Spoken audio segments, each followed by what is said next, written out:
সুপ্রিয় হেদায়েতের বাণীর দর্শক মণ্ডলী, আজ আপনাদের জন্য পবিত্র কোরআনে এমন একটি আশ্চর্য ঘটনা নিয়ে হাজির হয়েছি। হতে পারে আপনি এর আগে এই ঘটনাটি কখনো শুনেননি। আল্লাহ পাক রাব্বুল আলামিন সূরা ওয়াকিয়া 52 থেকে 55 নং আয়াতের পৃথিবীর অন্যতম একটি প্রাণী তথা মরুভূমির জাহাজ খ্যাত উটের একটি রোগের কথা বর্ণনা করেছেন। যে রোগটি হলে উটকে বাধ্যতামূলক সে রোগ থেকে মুক্তির জন্য বিষাক্ত সাপকে জীবিত গিলে খেতে হবে। এখানেই শেষ নয়, আশ্চর্যজনক ব্যাপার হলো সে বিষাক্ত সাপ পুরো জীবিত গিলে খাওয়ার সময় উটের চোখ দিয়ে যে পানি বের হয় সে পানি আবার সাপের বিষ নামানোর জন্য মানুষের ওষুধ হিসেবে কাজ করে। আসুন আজকের এই গুরুত্বপূর্ণ রিপোর্টে এর পুরোপুরি বিষয়টি আমরা শুরু থেকে শেষ পর্যন্ত জানার চেষ্টা করব ইনশাআল্লাহ।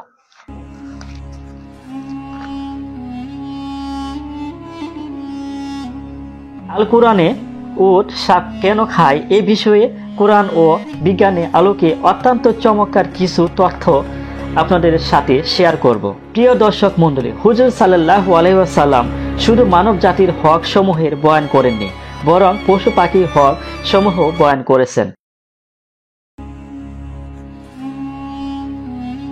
আশা করি আপনাদের ভালো লাগবে এবং পশু পাখি প্রাণী জগতের সাথেও দয়া করার গুরুত্বারোপ করেছেন। দর্শক মণ্ডলী, জানোয়ার সমূহের বৈশিষ্ট্য সৌন্দর্য বর্ণনা করার জন্য একটি কথাই যথেষ্ট যে কোরআনে পাখি বিভিন্ন জায়গায় প্রাণী জগতের বর্ণনা এসেছে।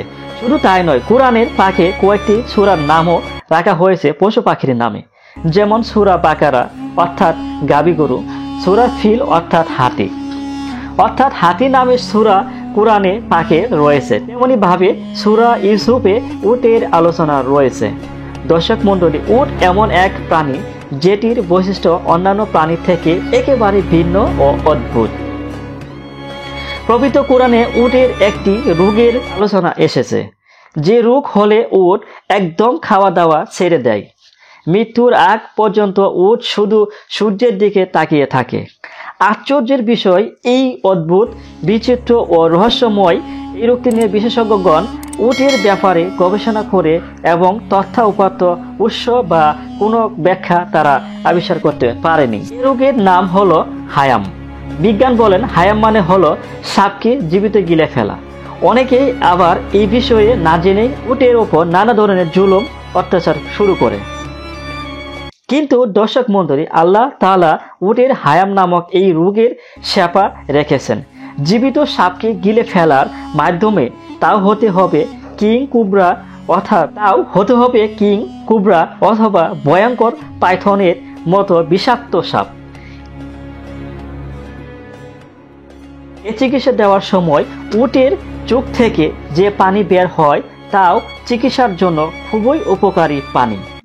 কেননা সাপ গিলে ফেলার পর উটের তৃষ্ণা বাড়তে থাকে এবং 8 ঘন্টায় এই অবস্থা থাকার পর সাপের যে বিষ তার কারণে উটের চোখ থেকে অনবরত পানি প্রবাহিত হতে থাকে। অনেক সময় উট নিজ থেকেই সাপ খেয়ে ফেলে, যার কারণে উটের প্রচণ্ড তৃষ্ণা হয় এবং উটের চোখ থেকে পানি বের হতে থাকে। আশ্চর্য ব্যাপার হচ্ছে, এই পানির ব্যাপারে গবেষণাগণ বলেন যে উটের এই চোখের পানি অত্যন্ত মূল্যবান পানি এবং এটি এত গুরুত্বপূর্ণ যে প্রত্যেক উটের মালিক এ পানিকে বিভিন্নভাবে সংরক্ষণ করেন। প্রাচীনকালে বিজ্ঞ লোকেরা ছোট চামড়ার থলেতে সংরক্ষণ করে রাখতেন,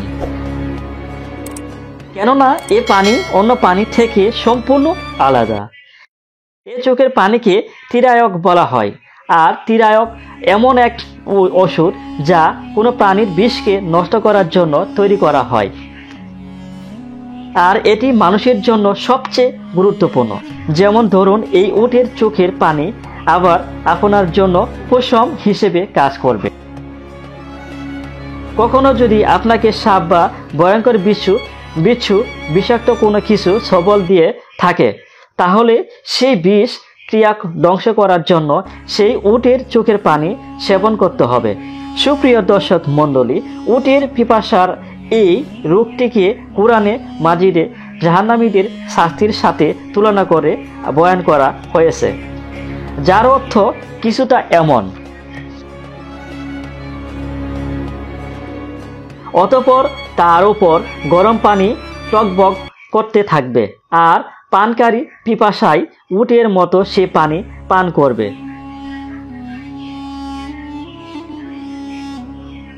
তোমরা অবশ্যই বক্ষম করবে জাক্কুম নামক বৃক্ষ, অতঃপর তা দ্বারা ওদর সম্পূর্ণ করবে। অতঃপর তার উপর পান করবে উত্তপ্ত পানি, পান করবে পিপাসিত উটের ন্যায়। এখানে সেই পিপাসিত উটের কথা বলা হয়েছে, যে পিপাসিত উট বিষাক্ত সাপ গিলার পরে যন্ত্রণা ছটফট করতে করতে এত দ্রুত বেগে পানি খায় যে মনে হয় এক নদী পানি ও তার পিপাসা মিটবে না। আর জাহান্নামীরা টকবক করে সিদ্ধ হতে থাকা পানি পান করতে থাকবে। সে পানি এতই গরম যা তাদের মুখের সামনে আনার সাথে সাথে তাদের চেহারা গোস্ত গলে পড়বে, তবুও তারা এক শ্বাসে সে পানি পান করবে, আর তা তাদের পেটের সব আতুরি কেটে পিছনের রাস্তায়। প্রিয় দর্শক, এজন্যই আমাদের প্রিয় নবী সাল্লাল্লাহু আলাইহি ওয়াসাল্লাম এক শ্বাসে পানি পান করতে নিষেধ করেছেন। রাসূল সাল্লাল্লাহু আলাইহি ওয়াসাল্লাম ইরশাদ করেন, উটের মতো এক শ্বাসে পানি পান করিও না, 3 শ্বাসে পানি পান করো। রাসূল পাক সাল্লাল্লাহু আলাইহি সাল্লামের প্রত্যেকটি সুন্নত সুন্দর আমলে সিক্তভাবে আঁকড়ে ধরে রাখার তৌফিক দান করুন, আমিন। প্রিয় দর্শক, ভিডিওটি ভালো লাগলে অবশ্যই লাইক করবেন, অবশ্যই শেয়ার করবেন, আর হ্যাঁ, চ্যানেলটি সাবস্ক্রাইব করতে ভুলবেন না। ধন্যবাদ।